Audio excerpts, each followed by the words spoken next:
નમસ્કાર. શું તમે ક્યારે વિચાર્યું છે કે સાચી શક્તિ બહારના મંદિરમાં છે કે આપણા અંદરના મનમાં? આજે આપણે વાત કરીશું કાશી વિશ્વનાથની, પરંતુ માત્ર એક મંદિર તરીકે નહીં, પરંતુ આત્મસંયમ અને સ્વમાસ્ટરીના પ્રતીક તરીકે.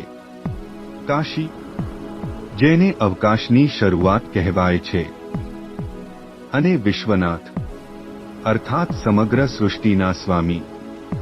કાશી વિશ્વનાથ મંદિર ભગવાન શિવના 12 જ્યોતિર્લિંગોમાંથી એક છે.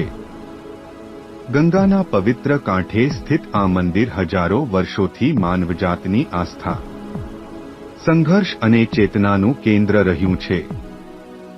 આ મંદિર અનેક વાર તૂટ્યું, ફરી ઊભું થયું, પરંતુ શિવની હાજરી ક્યારેય ખંડિત થઈ નહીં. ઇતિહાસ આપણને એક મહત્વની શીખ આપે છે. બહારનું મંદિર તૂટી શકે છે, પરંતુ જે મંદિર વિશ્વાસથી ઊભું છે તે ક્યારેય તૂટતું નથી. આ જ વાત માનવીના જીવન પર પણ લાગુ પડે છે. જીવનમાં આઘાત આવશે, અસફળતા આવશે, પરીક્ષાઓ આવશે. પ્રશ્ન એ નથી કે શું તૂટશે, પ્રશ્ન એ છે શું તમે ફરી ઊભા રહી શકો છો. કાશી વિશ્વનાથ આપણને શીખવે છે કે સાચું જ્યોતિર્લિંગ બહાર નહીં, અંદર છે. ભગવાન શિવ ધ્યાનમાં છે, કારણ કે આત્મસંયમ ધ્યાનથી શરૂ થાય છે.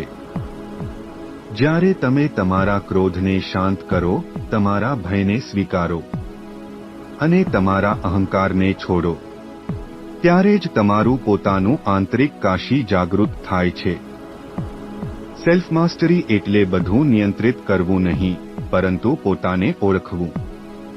કાશી વિશે કહેવાય છે કે અહીં મૃત્યુ પણ મુક્તિ આપે છે, પરંતુ સાચી મુક્તિ શરીર છોડવાથી પહેલા મન છોડવામાં છે. જ્યારે તમે અપેક્ષા છોડો, આસક્તિ છોડો અને ભય છોડો, ત્યારે જ તમે જીવતા જીવતા મોક્ષનો અનુભવ કરો છો. અને એ જ કાશી વિશ્વનાથનો સાચો સંદેશ છે.